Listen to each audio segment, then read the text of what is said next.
Next nine news में आपका बहुत बहुत स्वागत है। मैं हूं आपके साथ अबरारुल हक रहमानी। महाराष्ट्र की सियासत की फिर से एक बार चर्चा करेंगे मेरे ख़ास प्रोग्राम मुद्दा आज का में। और जाहिर सी बात है कि इस समय जिस तरीके से स्थिति बदल रही है, इस पूरे विवाद को लेकर के जो उद्धव ठाकरे का पक्ष है या फिर एकनाथ शिंदे का पक्ष है, उससे यही माना जा रहा है कि अभी भी ये खेल जो है थमने वाला नहीं है और इसमें कई कड़ी जो है अभी देखना बाकी है। क्योंकि उद्धव ठाकरे के जो सख्त तेवर हैं और लगातार उन्होंने जिस तरीके से एकनाथ शिंदे पर चुनाव आयोग के फैसले के बाद अपने बयान दिए हैं, उन्होंने तो यहाँ तक कह दिया था कि ठाकरे सरनेम जो है उनके पास वो एकनाथ शिंदे नहीं छीन सकते।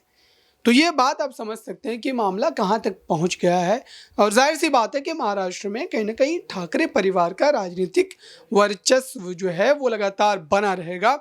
भले ही अगर देखा जाए यहाँ पर तो पार्टी का निशान और नाम जो है वो एकनाथ शिंदे को चुनाव आयोग ने अलॉट कर दिया है, लेकिन उसके बावजूद भी यहाँ पर जो परीक्षा है वो तब होगी जब बीएमसी चुनाव में जो एकनाथ शिंदे बाजी मारते नजर आएंगे। और उसमें भी सबकी नज़रें जो है वो एकनाथ शिंदे गुट पर बनी रही, क्योंकि बीजेपी और एकनाथ शिंदे गुट दोनों गठबंधन में चुनाव लड़ेंगे। तो जाहिर सी बात है कि बीजेपी पुरानी पार्टी है और अभी भी बीजेपी का जो सीट है बीएमसी में वो काफ़ी ज़्यादा बेहतर स्थिति में नजर आती, क्योंकि 82 सीटें उनके पास मौजूद है और 2 सीटों का मात्र अंतर जो है वो शिवसेना पार्टी ने बना रखा है। तो कुल मिलाकर के नज़रें जो है वो एकनाथ शिंदे गुट पर बनी रहेगी कि पहली बार जब वो इस गुट के जो है गठन के बाद चुनाव में उतरेंगे तो जनता उन्हें कितना पसंद करती है। इन्हीं तमाम मुद्दों को विस्तार से समझेंगे और जानेंगे कि आने वाले समय में अब महाराष्ट्र में क्या जो है सियासी बदलाव देखने को मिल सकते हैं। मेरे साथ कपिल मौजूद है। इस वक्त अगर देखा जाए तो महाराष्ट्र में कहीं ना कहीं माना जा रहा है कि चुनाव आयोग के फैसले के बाद भी सुप्रीम कोर्ट से कहीं ना कहीं एक उम्मीद जो है वो उद्धव ठाकरे को बनी हुई है, क्योंकि सुप्रीम कोर्ट का फैसला अभी आना बाकी है। और विधायकों को लेकर के जो तर्क रखे गए थे कपिल सिब्बल के द्वारा, उसको लेकर के यही कहा जा सकता है कि अभी भी जो है उद्धव ठाकरे के लिए एक बड़ी जो है किरण की उम्मीद बनी हुई है, क्योंकि पार्टी को लेकर के जो है जो तमाम बातें रखी गई उस पर कोर्ट ने काफ़ी ज़्यादा संजीदगी से सोचा है। तो इसको लेकर के क्या माना जाए, क्या एकनाथ शिंदे के लिए अभी उतना ज़्यादा खुश होने की बात नहीं है, क्योंकि कोर्ट में अभी भी मामला लंबित है। बिल्कुल आपने सही कहा। जिस तरीके से अगर हम मैच की बात करी जाए तो यही बोलते हैं कि भले एक बॉल में 10 रन बनाने हो, इम्पॉसिबल सा टारगेट होता है, लेकिन ये कहा जाता है कि जब तक आप मैच नहीं जीत लेते वो सेलिब्रेशन नहीं होना चाहिए। महाराष्ट्र में भी उसी तरह की बातें जो है वो लागू होती हैं। हालांकि ये जो फैसला है, जो चुनाव आयोग ने फैसला दिया था उसको पलट दिया जाएगा, इस बात की संभावनाएं बेहद कम बची हैं। लेकिन फिर भी ये माना जा सकता है कि सुप्रीम कोर्ट इस पूरे मुद्दे पे हो सकता है कि out of the box scenario में कोई फैसला सुना दे, एकनाथ शिंदे को कोई झटका लग जाए। क्योंकि जिस तरीके से लगातार हम 16 विधायकों को लेकर चर्चा कर रहे थे, हो सकता है कि सुप्रीम कोर्ट कोई नया जो है इसमें पेच ले आए। और कपिल सिब्बल की अगर बात करी जाए तो लगातार यही कोशिश कर रहे हैं कि सुप्रीम कोर्ट फैसला पलट दे, लेकिन फिलहाल ऐसा होता हुआ नजर नहीं आ रहा। कपिल सिब्बल को भी कई बार जो है वो जो चीफ जस्टिस हैं सीजेआई, वो भी फटकार लगा चुके हैं। तो फिलहाल सारी चीजें जो है वो एकनाथ शिंदे की तरफ जाती हुई दिखाई दे रही हैं, लेकिन हो सकता है कि कोई चौंकाने वाला फैसला आ जाए।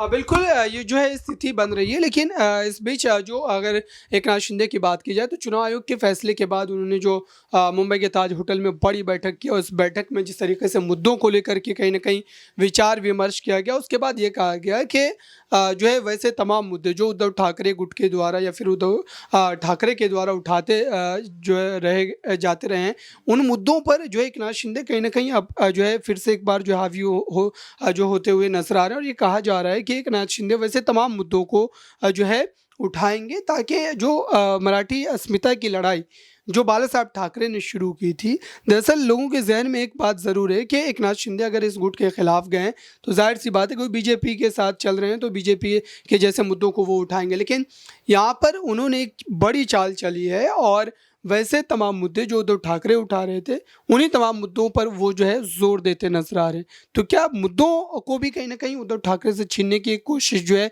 वो एकनाथ शिंदे कर रहे हैं? देखिए, मराठी अगर राजनीति की बात करी जाए, महाराष्ट्र की बात करी जाए, तो इस तरह की चीज़ें होना लाज़मी है। अगर उद्धव ठाकरे की बात करी जाए, तो पहले सरकार उन्होंने बनाई, उन्होंने तमाम मुद्दों को उठाया और अगर महाराष्ट्र की बात करी जाए, तो आप नए मुद्दे लेकर भी कहाँ से आएँगे? हिंदुत्व का मुद्दा उठा, हमने देखा कि राज ठाकरे ने जो लाउड स्पीकर वाला मुद्दा था, वो उठाया और उद्धव ठाकरे की अगर बात करी जाए, तो उनके पास भी ज़्यादा ऐसे मुद्दे नहीं बचे हैं। तो मुझे लग रहा है कि निकाय चुनाव से पहले, लोकसभा चुनाव से पहले असल जनता के जो मुद्दे हैं, वो उठते हुए नज़र नहीं आएँगे, बल्कि जो एक्जिस्टिंग मुद्दे हैं, जो मुद्दे लगातार चलते रहें, जिनमें सियासत हो सके, जिनमें खबरों में बना जा सके, वो मुद्दे कहीं न कहीं एकनाथ शिंदे भी उठाते हुए नज़र आएँगे। जिस तरीके से हम लगातार ये देख रहे हैं कि महाराष्ट्र में तमाम प्रोजेक्ट जो हैं, वो बाहर गए, उसको लेकर जिस तरीके से डिफेंसिव जो है वो सोच दिखाई दी। उस समय ये कहा गया कि जो अगर पीएम मोदी की बात करी जाए, तो ख़ास तौर पर आदित्य और उद्धव ठाकरे ने कहा कि महाराष्ट्र जो है वो भी उनका एक बच्चा है। अगर गुजरात की बात करी जाए, तो सभी राज्यों को इक्वली ट्रीट करना चाहिए, वैसा होता हुआ नज़र नहीं आया। तो ऐसे बहुत सारे मुद्दे हैं जिनमें लगातार जो है वो एकनाथ शिंदे भी घिरते हुए नज़र आ सकते हैं। लेकिन क्या ऐसा होगा, ये भी कहीं न कहीं देखने वाली बात होगी। राज ठाकरे का आपने जिक्र किया, तो राज ठाकरे इस समय तक की अगर बात की जाए, तो इस बड़े बदलाव के बावजूद भी उनका कोई ऐसा बड़ा बयान नहीं है जिससे ये लगे कि वो उद्धव ठाकरे के समर्थन में या फिर भविष्य की राजनीति में जो उद्धव ठाकरे का साथ वो किसी मोड़ पर देते हुए नजर आ सकते हैं। तो ऐसे में क्या ये माना जाए कि बीएमसी चुनाव में अगर देखा जाए, तो उनके पास 7 सीटें मौजूद है और ऐसे में कहा जा रहा है कि भले ही वो बीजेपी के साथ गठबंधन कर चुनाव में न उतरे, लेकिन बाहरी समर्थन जो है वो हो सकता है कि राज ठाकरे बीएमसी में अगर सत्ता बनाने की स्थिति पैदा होती है बीजेपी एकनाथ शिंदे गुट के लिए, तो उनका समर्थन जो बीजेपी को जा सकता है। क्योंकि अब तक जो साल भर के पूरे जो है उनके बयानों और उनके राजनीतिक कदम को समझने की कोशिश करें, तो ऐसा ही लगता है। तो आपके नज़रिए से क्या माना जाए कि राज ठाकरे क्या वाकई बीजेपी के साथ जाने वाले हैं, या फिर कुछ जो है बदलाव हो सकता है, जैसे कि उद्धव ठाकरे के साथ आने की भी तमाम बातें जो है वो चल रही हैं?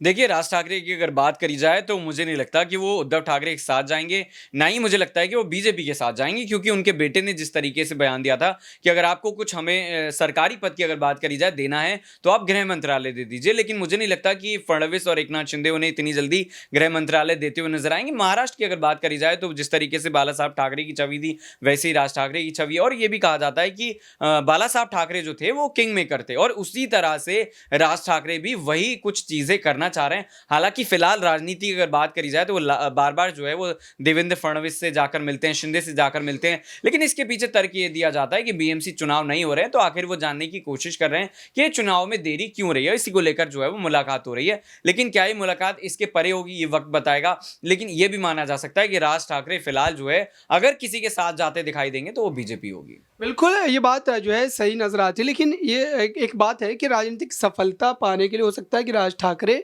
जा सकते हैं उनके साथ, क्योंकि अभी अगर देखा जाए तो 2005 के बाद से आप कह सकते हैं कि उनको कोई बड़ी कामयाबी नहीं मिली। ये मात्र एक विधायक उनका इस समय महाराष्ट्र विधानसभा में मौजूद है। इन तमाम सवालों का जवाब देने के लिए बहुत बहुत शुक्रिया। लेकिन दर्शकों, आपको बताऊं कि इस समय जिस तरीके से महाराष्ट्र में सियासी तस्वीर बदल रही है, उससे यही कहा जा सकता है कि फ़िलहाल ये जो लड़ाई या ये जो खेल है वो अभी थमने वाला नहीं है। हालांकि इस बीच चुनाव की भी जो है बारी आ रही है, जो है बीएमसी के चुनाव भी होंगे, तो इसमें दरअसल ये तय होगा कि एकनाथ शिंदे गुट वाकई क्या इतना मजबूत है कि उद्धव ठाकरे का नेतृत्व छीनने के बाद महाराष्ट्र की जनता उन्हें जो है बीएमसी में सत्ता सौंपती नजर आएगी, या फिर जो है उद्धव ठाकरे ही बाजी मारते नजर आएंगे।